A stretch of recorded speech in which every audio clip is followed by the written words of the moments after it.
2 Crônicas 7:14. Vamos dar aquela conferida para ver que se em 2 Crônicas, é segundo, tá, pessoal? Para quem colocou o primeiro aí, pula aí para o outro livro, por favor. Todo mundo sabe o que está escrito lá. Mas vamos relembrar, vamos conferir. É muito importante nós lermos na palavra do Senhor aquilo que a Bíblia diz. A Bíblia tem autoridade, diz assim: se o meu povo, que se chama pelo meu nome, se humilhar, orar e me buscar, e se converter dos seus maus caminhos, eu ouvirei dos céus, perdoarei os seus pecados e sararei a sua terra. Amém? Vou convidar os irmãos para abrirem outro versículo. Mateus, capítulo 11, versículo 29. Mateus 11, 29.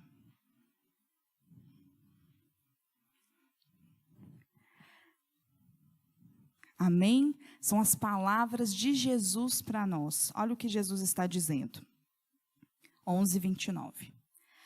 Tomem sobre vocês o meu jugo e aprendam de mim, pois sou manso e humilde de coração, e vocês encontrarão descanso para as suas almas. Amém? Vamos fazer uma breve oração nesse momento. Você pode inclinar sua cabeça? Vamos consagrar esse tempo ao Senhor. Pai, nós te engrandecemos porque o Senhor se faz presente neste lugar. Te engrandecemos porque quando nós o buscamos, nós o encontramos. Quando batemos na porta, o Senhor abre. E nós queremos, Pai, nesse momento, levar os nossos ouvidos ao Senhor. Queremos ouvir o que o Senhor quer falar ao nosso coração. Pedimos ao Senhor que o Senhor venha falar, que o Senhor me use como um instrumento nesse momento e que cada irmão aqui possa receber aquilo que o Senhor tem para a vida deles aqui, neste momento de culto público. Que o Senhor possa, Pai Santo, em nome de Jesus, nos quebrantar o nosso coração. Que venha o temor do Senhor sobre nós, porque de fato, Pai, nós precisamos de Ti. Nós não somos nada, nós queremos aprender de Jesus, queremos aprender de quem Jesus é. E queremos sim, ó Deus, nos humilhar diante do Senhor, desde esse primeiro momento, desde as canções como já fizemos, dizendo, Pai Santo, que precisamos de Ti, que não somos nada diante da Sua grandeza. Então fica à vontade, Senhor, para poder nos quebrantar, para falar conosco. Fica à vontade para ministrar o nosso coração, porque o Senhor é aquele que trabalha dentro de nós. O Senhor é aquele que vê onde ninguém vê. E o Senhor sabe, Pai Santo, quanto nós precisamos de ser trabalhados por Ti. Pai, que esse tempo de ministração da Tua palavra, Pai, seja conforme a Tua vontade. Em nome de Jesus, amém. Amém. Hoje, então, queridos, nós vamos falar um pouco sobre humildade, um pouco sobre humilhação. E esses dois versículos, eles usam essas palavras, mas falam de forma diferente. A minha intenção não é ficar o tempo todo fazendo um jogo de palavras de maneira que te confunda, não. Pelo contrário, a minha intenção é que você tenha clareza acerca dos assuntos. Então, eu te convido a ter bastante atenção nesse momento, para que você possa se inteirar daquilo que a palavra de Deus traz para nós e que é tão precioso. Nós vamos falar um pouco hoje sobre humildade e um pouco sobre humilhação. Lemos 2 versículos que falam a respeito disso, agora já de início. Vamos pensar então um pouco, o que é humildade? O significado de humildade é virtude caracterizada pela consciência das próprias limitações, modéstia, simplicidade. Então, ser humilde é ter a consciência das suas próprias limitações. É você saber aonde você é falho, onde você tem dificuldades, onde você precisa ser transformado, onde você ainda precisa de crescimento, quais são as suas áreas de limitação. Isso é uma virtude cristã, é algo que o Senhor espera de nós, que sejamos humildes. E é uma virtude cristã tão interessante, porque ela não se prova no discurso. Não é assim dizendo, eu sou humilde, que a gente vai provar a nossa humildade. Pelo contrário, a gente corre o risco de, ao declarar, eu sou uma pessoa humilde, da gente perder a humildade, esboçando ali uma falsa humildade, um orgulho da humildade, né? Que paradoxo. Mas isso é possível. Então, quando a gente fala de humildade, a gente está falando de uma virtude cristã que nós provamos na prática. Nós vivemos. Não é uma coisa que a gente fique falando, colocando placas, dizendo que nós somos, mas nós vivemos. Ao falar de humilhação, nós estamos falando de algo diferente. Estamos falando de uma ação. Uma ação em que alguém humilha, alguém rebaixa, alguém diminui o valor de outra pessoa ou de alguma coisa. O dicionário fala em rebaixamento moral, afronta, diminuição.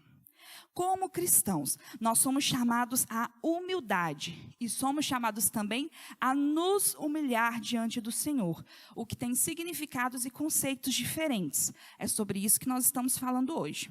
Primeiro, então, eu vou falar um pouco sobre humilhação. Humilhação, como já foi dito, é uma ação. Alguém humilha alguém ou alguém humilha alguma coisa, rebaixa, diminui o valor. Quando a gente fala de humilhação, a gente pode falar sobre duas vias diferentes. Por quê? Porque a humilhação, ela vai denunciar o nosso caráter, vai falar sobre quem nós somos, em duas vias diferentes. Uma, quando nós somos os agentes, os ofensores, aqueles que humilham alguma pessoa ou humilham alguma coisa. E a outra é quando nós somos o agente ofendido, como nós sofremos a humilhação. Então, nós vamos falar da humilhação em duas vias diferentes. Uma quando eu sou o agente ofensor e outra como eu sou o agente que é ofendido. Primeiro, quando eu humilho alguém, é aquela velha história, né? Atire a primeira pedra, o que nunca cometeu nenhum pecado. Quando nós humilhamos alguém, que é uma prática não recomendada, é algo que não é cristão, é algo que Jesus não espera de nós, nós estamos mostrando o nosso padrão de egoísmo, o nosso padrão de orgulho, o nosso padrão do mundo. Nós estamos mostrando o nosso pecado. E como é que eu humilho alguém? Será que eu tenho humilhado alguém? Eu posso humilhar alguém através de palavras, ou seja, com provocações, insinuações, com xingamentos, com ameaças, até com risadas. Em algum momento eu posso humilhar alguém. Outra forma de humilhar alguém, através da ostentação, né? Uma palavra bem usada na nossa época, que é mostrar aquilo que você tem, com o objetivo de diminuir a outra pessoa, gerando comparação, competição, sentimentos de inveja. Também é possível humilhar alguém através da rejeição, deixando a pessoa de lado, excluindo, dando o famoso gelo. Também é possível humilhar alguém através de privações, retirando benefícios daquela pessoa, impedindo ela de ser abençoada de alguma forma, sonegando até informações, né? Às vezes no ambiente de trabalho, que estamos falando da forma mais ampla possível. E dentro dessa questão de humilhar alguém, de ser o ofensor, nós estamos então expondo o nosso padrão de orgulho. Nós mostramos uma necessidade que é do ser humano de estar em primeiro lugar. Todo mundo deve ter em mente, deve lembrar daquele amigo que sempre quando você conta uma história, tem uma história melhor que a sua. Aquele que sempre quando você conta uma bênção, nossa, eu consegui um emprego, né? Estou comprando uma casa, estou namorando, estou alguma coisa boa. Aquela pessoa tem algo para poder te falar que ela também já fez, que ela também já teve, que ela também já viajou. E que o tio dela ou o primo dela tem uma história melhor que a sua. A gente sempre tem essas pessoas, às vezes, que tem essa necessidade de se mostrarem melhores que as outras. E detalhe, né? Se você não tem esse amigo, glória a Deus. Mas vigie, talvez você possa ser esse amigo, que não consegue ouvir as histórias dos outros, porque tem sempre as suas histórias para contar. Muitas vezes a humilhação pelo agente ofensor, ela acontece em ambientes em que há relação de autoridade. Há uma autoridade e um subordinado àquela autoridade. Então pode ser ambiente de trabalho, pode ser relações familiares, né? Pais e filhos, esposa e esposa. Pode acontecer, né, dentro de ambientes de liderança, como igreja. E a humilhação ela vai surgir através, muitas vezes, do abuso da autoridade ou da usurpação da autoridade. O abuso quando a autoridade se impõe diminuindo o outro para poder se sobressair de alguma forma, ou quando também aquele que é o subordinado, ele não aceita se submeter a alguma ordem e ele quer sobressair com justiça própria ou com autoproteção. Nós, seres humanos, nós somos muitas vezes muito cheios de inseguranças, e as nossas inseguranças nos levam a ter essa necessidade de humilhar as outras pessoas, para nos sentir melhor, para sentir que somos melhores que os outros. É um medo de perder alguma coisa que geralmente a gente nem tem. É algo muito profundo que nós precisamos vigiar. Existem pais que não ouvem os filhos nunca, que sempre desdenham, das atividades dos filhos, do que os filhos fazem. Existem amigos que desdenham dos outros, como nós falamos, e também líderes que não aceitam críticas, que não abrem oportunidades. Tudo isso são formas de nós mostrarmos o padrão do mundo, que é o padrão de que eu preciso estar por cima, eu preciso levar vantagem. Então, esse ponto é o ponto da humilhação, denunciando o nosso caráter, quando nós humilhamos alguém. O outro ponto é a humilhação denunciando o nosso caráter, quando nós somos humilhados por alguém. Quando somos humilhados por alguém, nós somos os agentes ofendidos. Alguém nos ofende. E aí vem a pergunta, Como que eu reajo quando alguém me ofende? Será que ser humilhado e ser humilde são a mesma coisa? Não. Uma pessoa, ela pode ser humilhada por alguém, por alguma circunstância, em algum ambiente, e mesmo assim ela não ser humilde. A pessoa humilhada que eu estou falando agora é aquela que sofre a humilhação, aquela que é a agente ofendida na relação. Uma pessoa pode ser humilhada por alguém e não ser humilde. Mas preste atenção, uma pessoa não pode ser humilde sem nunca ter sido humilhada.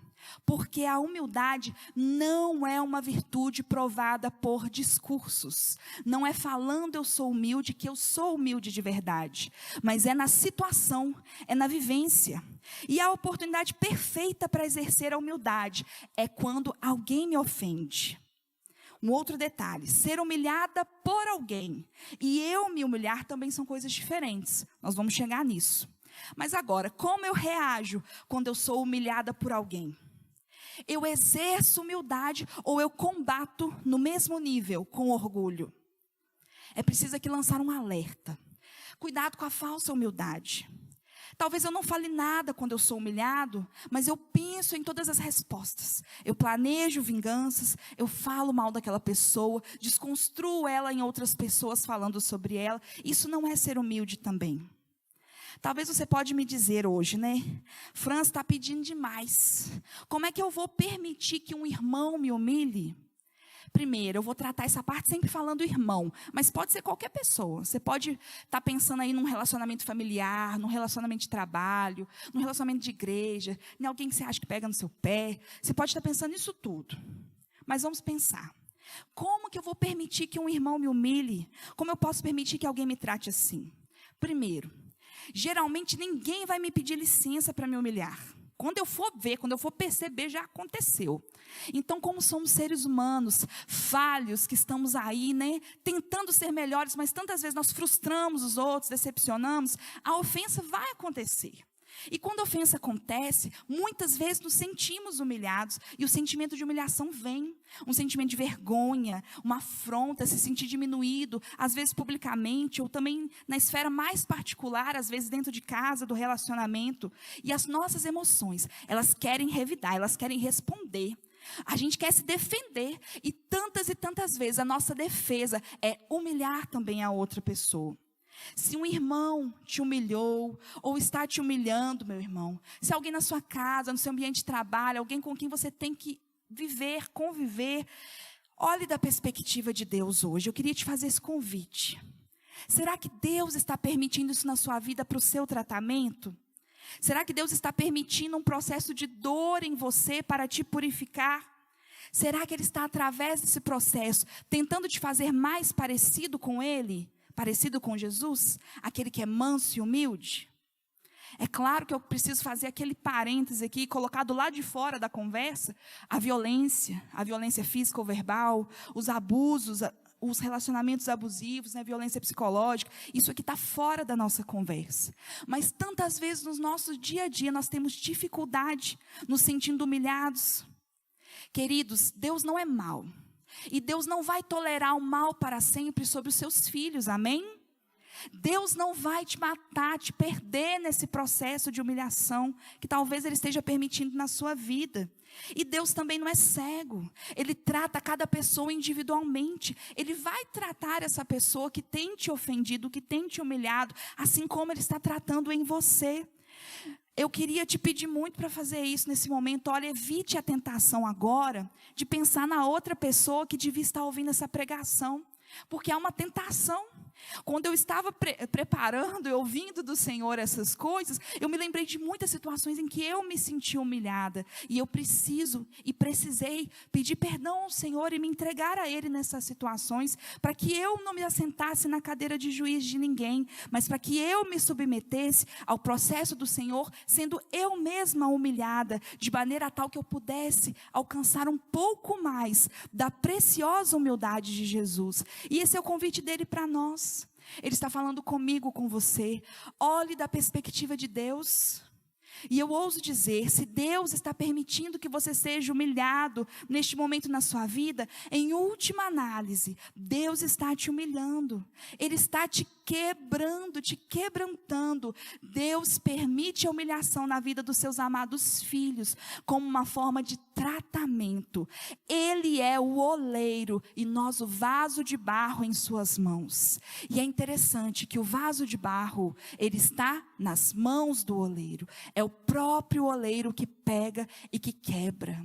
A nossa vida está nas mãos do Senhor. Não está na vida de qualquer outra pessoa. A sua vida está nas mãos do Senhor. Então, se Ele está permitindo uma dor, um processo de tratamento em você, seja através de pessoas ou de circunstâncias, é porque Ele quer fazer isso.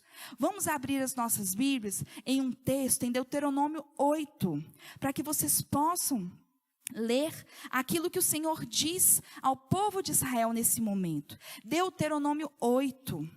Em Deuteronômio nós estamos dentro de discursos de Moisés, né? Moisés está fazendo um discurso de releitura da lei, ele está explicando muitas coisas, e dentre essas coisas que ele está explicando, nós temos algo precioso aqui para nós, que é Deuteronômio 8, do 1 ao 5. Diz assim a palavra, do 1 ao 5. Tenham o cuidado de cumprir.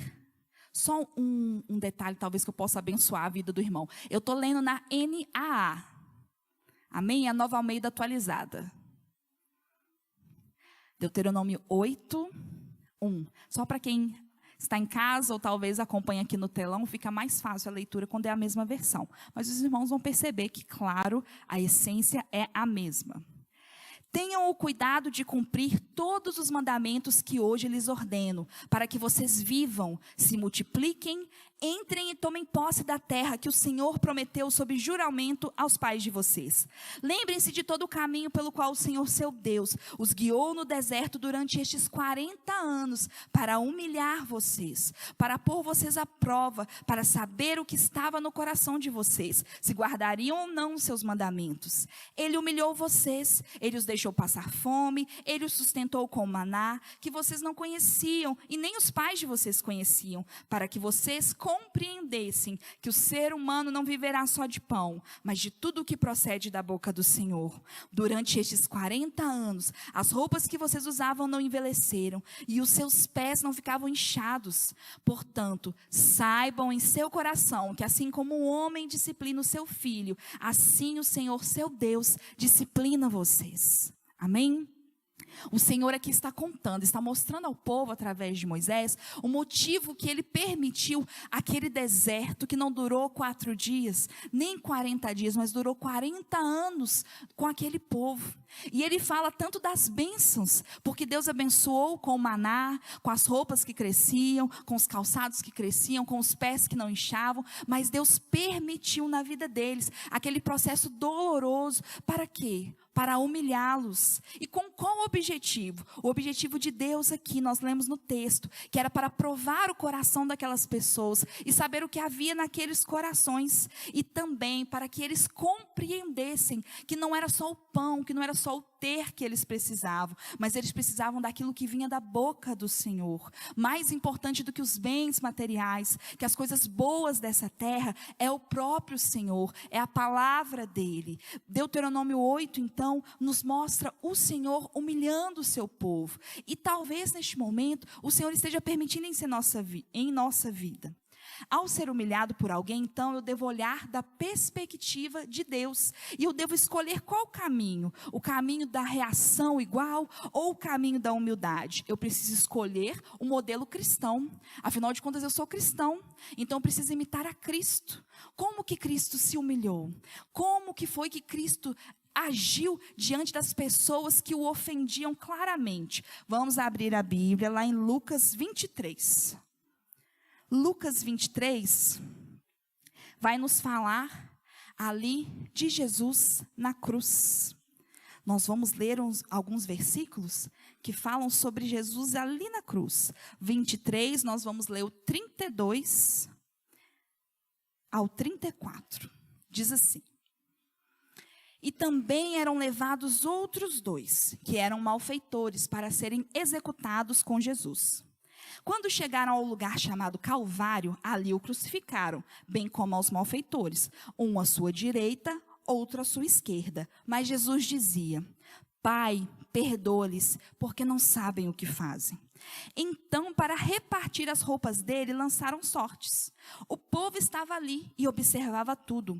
Também as autoridades zombavam e diziam: salvou os outros, que salve a si mesmo, se é de fato o Cristo de Deus, o escolhido.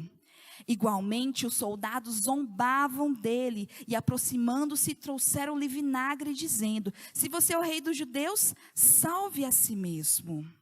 Acima de Jesus estava a seguinte inscrição: este é o rei dos judeus. Amém, até aí. Li até o 38.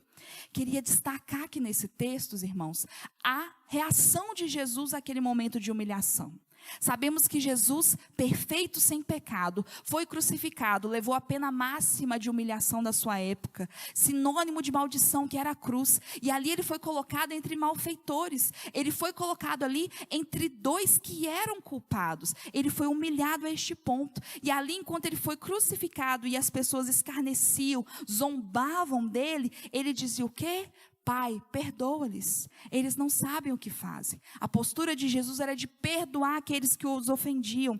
E as autoridades que estavam ali zombavam dele, e os soldados zombavam dele, e riam dele naquele momento. Mas Jesus, ele tem um coração verdadeiramente humilde. E ali naquele momento, ele demonstra a sua humildade oferecendo perdão. Isso nada mais é do que ele demonstrando em sua perfeição aquilo que ele também quer em mim e em você quando somos humilhados. Vamos ler também a Bíblia em Filipenses 2, que é um texto muito precioso que fala a respeito do que Jesus fez e de como Jesus se apresentou nessa terra. Vamos ler Filipenses 2, do 1 ao 8. O apóstolo Paulo começa nos exortando, falando conosco. Ele diz assim: portanto, se existe alguma exortação em Cristo, alguma consolação de amor, alguma comunhão do Espírito, se há profunda afeto e sentimento de compaixão, então completem a minha alegria, tendo o mesmo modo de pensar, tendo o mesmo amor e sendo unidos de alma e de mente. Não façam nada por interesse pessoal ou vaidade, mas por humildade, cada um considerando os outros superiores a si mesmo, não tendo em vista somente os seus próprios interesses, mas também os dos outros.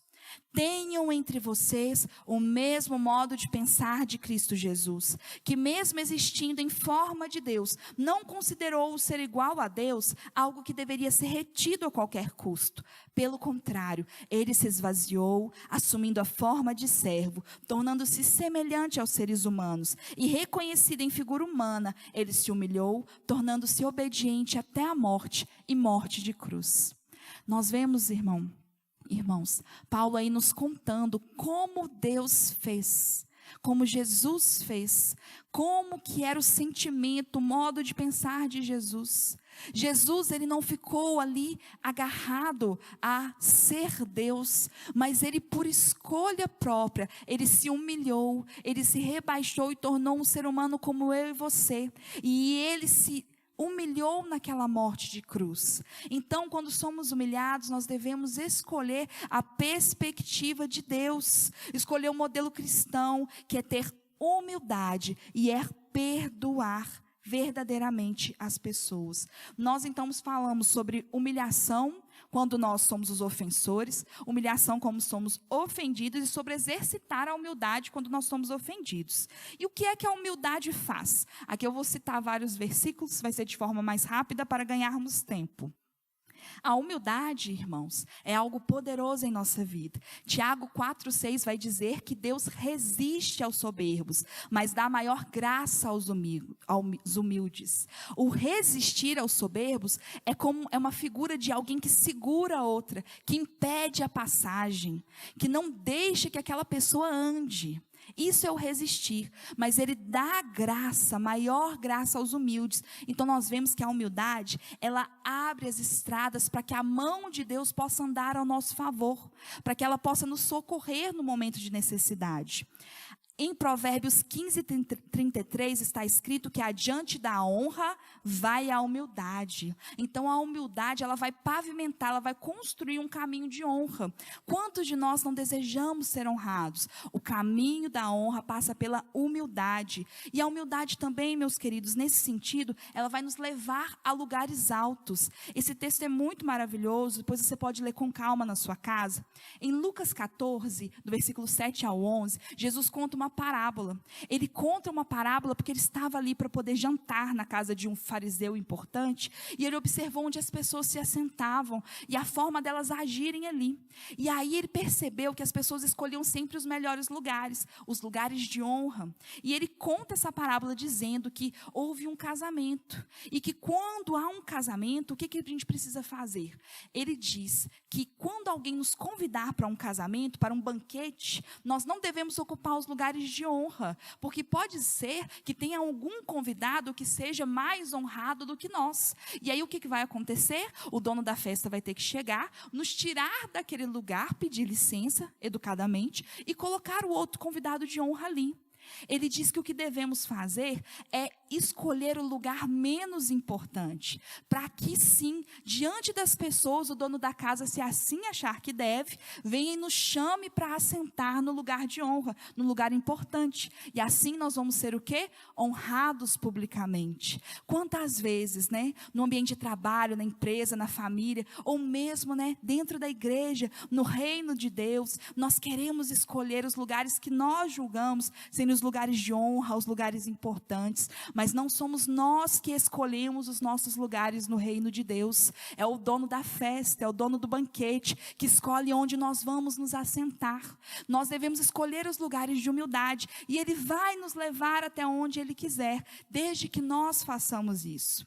Em Mateus 11:29, como nós lemos lá no começo, Jesus está nos chamando, é um convite dele: tomem o meu jugo e aprendam de mim, que sou manso e humilde de coração. Então, quando escolhemos a humildade, nós nos tornamos mais parecidos com Cristo. Quando nós acolhemos no nosso coração esse desejo de ouvir, de oferecer o nosso serviço, de abençoar, de perdoar, isso nos transforma e nos faz mais parecidos com o nosso Mestre. Agora, já caminhando aqui para a conclusão, mas não se apressem, é o primeiro concluindo ainda. Calma. O primeiro concluindo. Gostaria de convidar vocês para abrirem um texto lá em Reis. Irmãos, 1 Reis, nós vamos ler.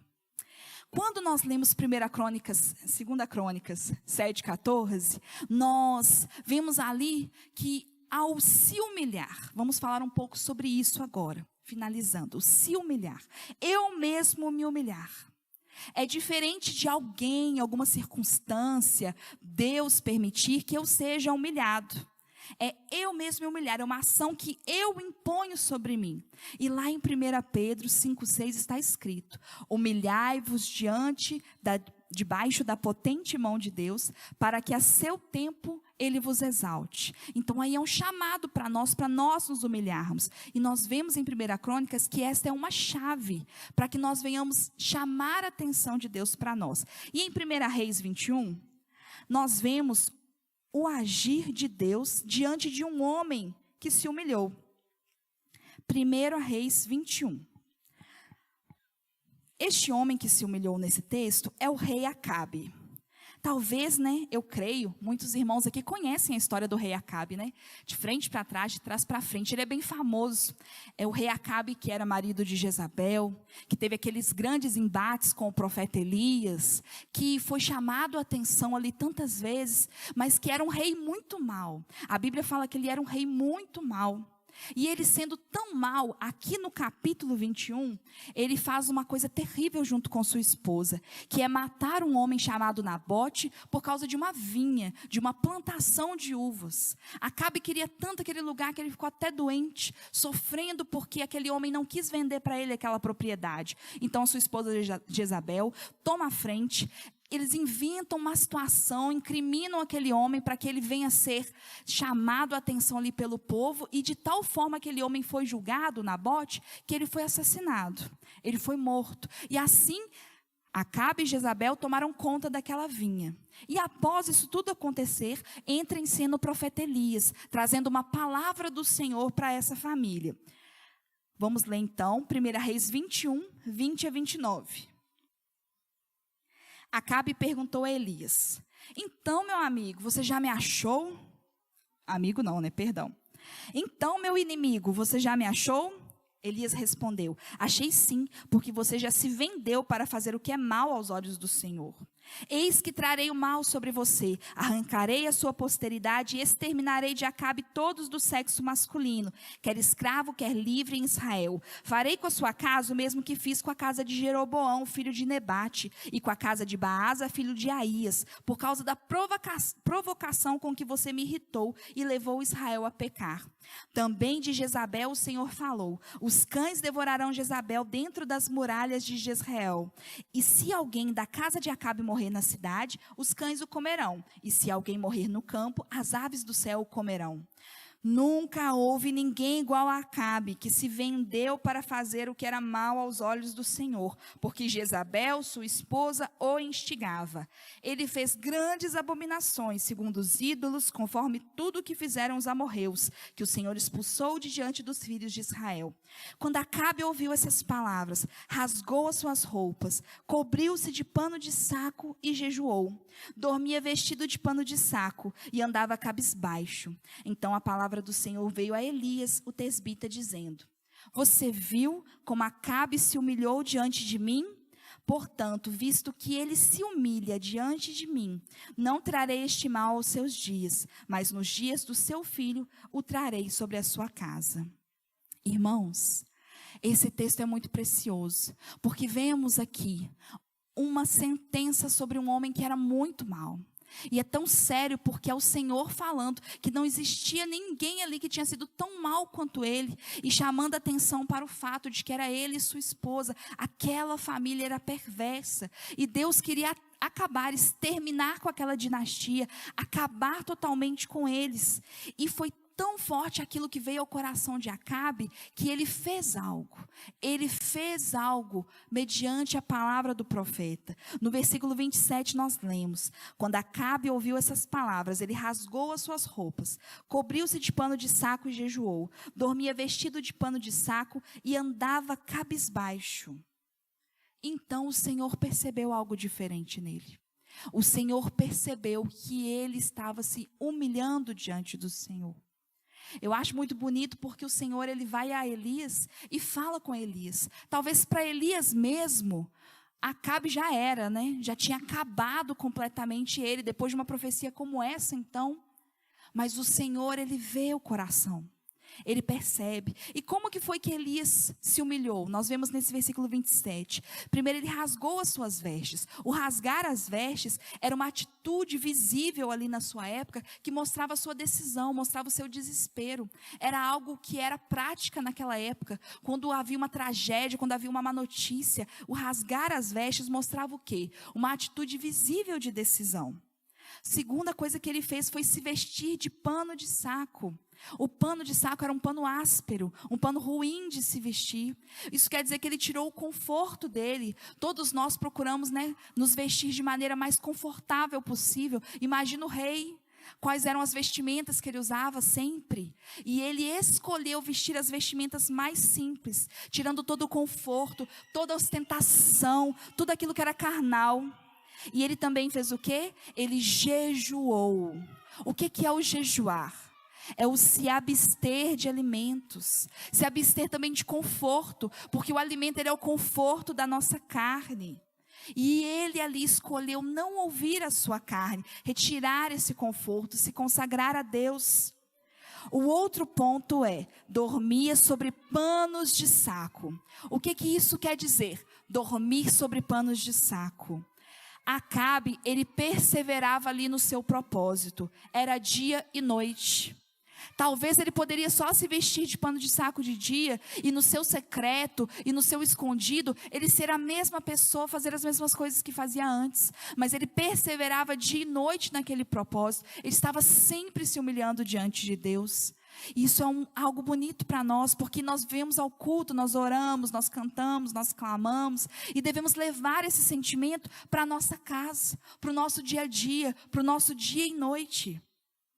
O outro ponto é que Acabe, ele passou a andar cabisbaixo. Outras versões dizem que ele andava triste e abatido, que ele andava de cabeça baixa, que ele andava com mansidão.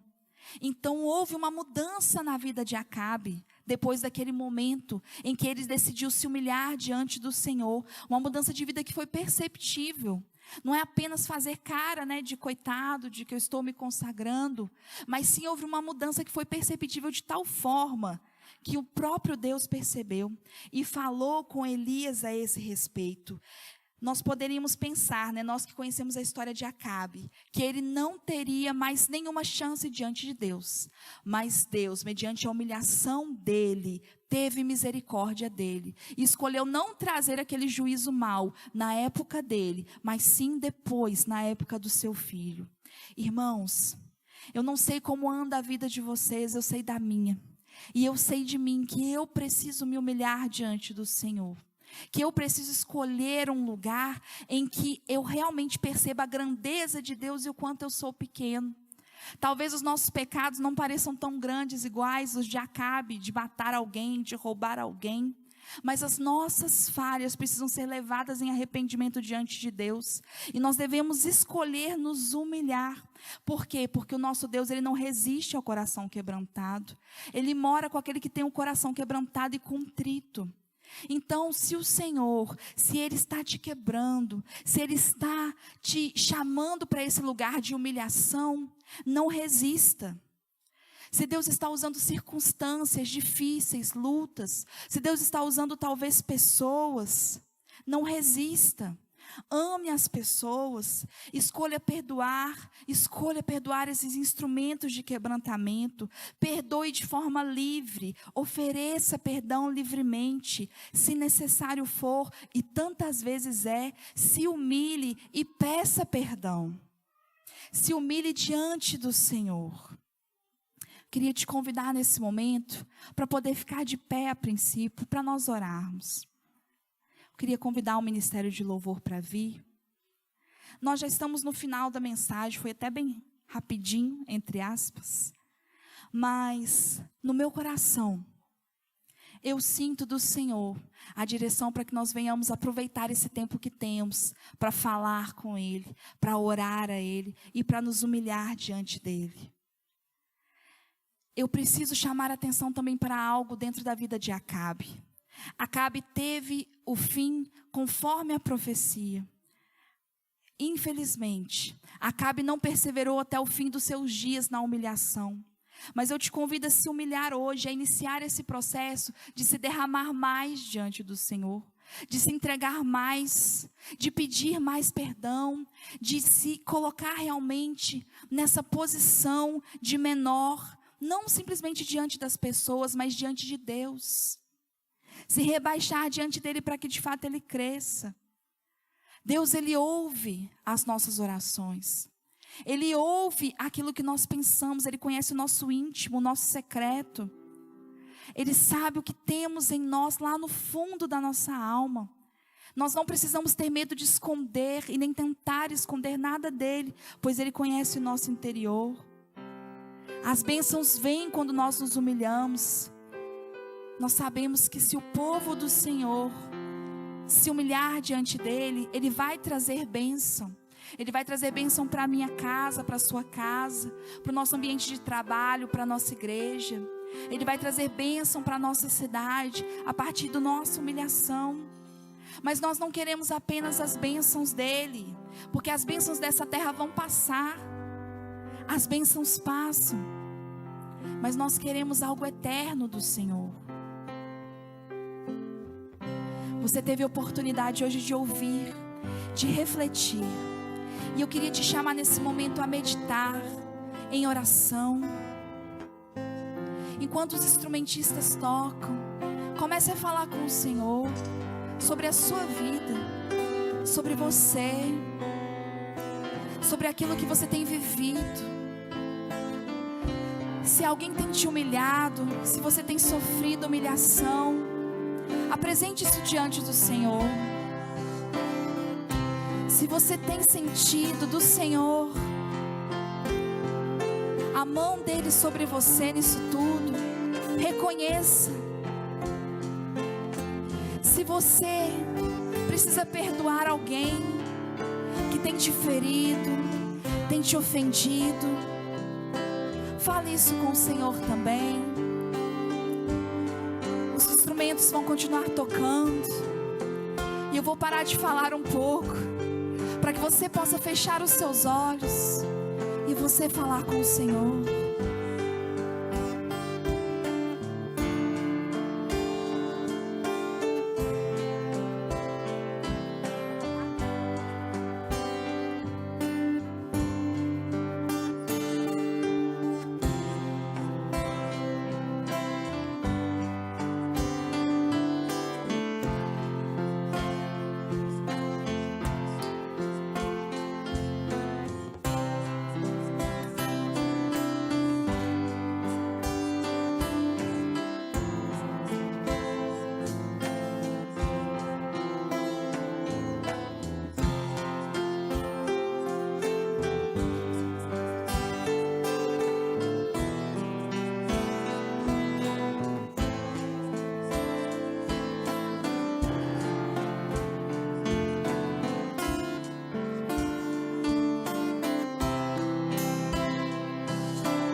Aí no seu lugar, você que pode, e se você quiser se ajoelhar diante do Senhor, se você quiser e se você puder, fique agora à vontade diante do Senhor, ajoelhado ou de pé, mas se humilhe diante do Senhor. O se prostrar fisicamente é apenas um sinal daquilo que está no seu coração, reconhecendo a grandeza de Deus sobre todos os processos da tua vida, sobre quem Ele é acima de você. Oh Deus, Pai, nós queremos expressar com a nossa vida, com a nossa canção, com os nossos olhos, com a nossa mente, com o nosso corpo, o quanto nós precisamos do Senhor. Pai, o Senhor é mais importante que a nossa reputação, o Senhor é mais importante que a nossa vida, que a nossa beleza, que aquilo que nós parecemos. E o Senhor está neste lugar, como o Senhor é real aqui, Pai. Por isso nós queremos nos prostrar nessa noite. Oh Deus, neste lugar Tu és real, neste lugar Tu és real. Se você não sabe o que orar, cante para Ele com seu coração. Vou me entregar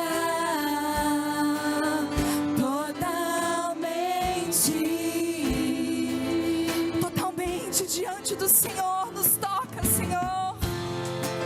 O Teu toque abriu os olhos do meu coração. Eu declaro que que você pode enxergar. Você pode enxergar e você pode entender quem você é e quem é o seu Deus. Se eu me humilhar diante do teu altar e sacrificar aquilo que me custar, tu inclinarás os teus ouvidos ao meu clamor. Mais vale um dia no centro do teu querer que toda a vida sem jamais te conhecer. Tu és minha fonte, minha colheita, minha herança. Se eu me humilhar, Se eu me humilhar diante do teu altar e sacrificar aquilo que me custar, tu inclinarás os teus ouvidos ao meu clamor. mais vale Um dia no centro do teu querer que toda a vida sem jamais te conhecer. Tu és minha fonte, minha colheita, minha herança. Aleluia.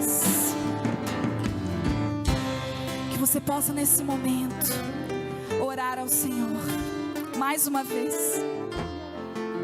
Vale a pena falar com o Senhor. Pai, vale mais um dia na sua presença do que 1000 em outro lugar. Oh, meu irmão, o que é mais precioso para você do que o Senhor? O que é mais precioso do que a presença dEle? Nem a nossa vida, Pai, é mais preciosa que o Senhor.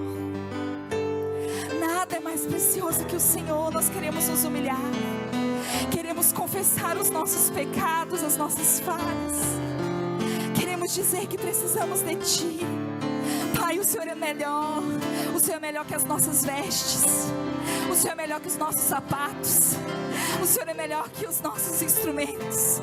O Senhor é melhor que a nossa família. O Senhor é melhor que o nosso alimento. O pão de cada dia não é melhor que o Senhor. A casa, os bens não é melhor do que o Senhor. A nossa reputação, o que as pessoas pensam sobre nós, as nossas respostas, nada é melhor do que o Senhor. Oh Deus, Tu és a nossa fonte. Tu és a nossa fonte. Tu és a nossa fonte.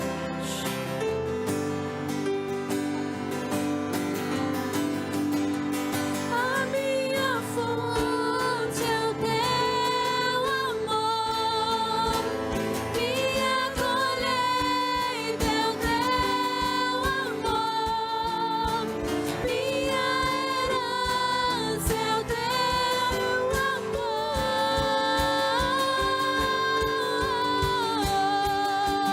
Declare. A minha fonte é o teu amor, minha colheita é o teu amor, minha herança é o teu amor. A minha fonte. A minha fonte é o teu amor, minha colheita é o teu amor, minha herança é o teu amor. Aleluia, glória a Deus. Amém. Aleluia.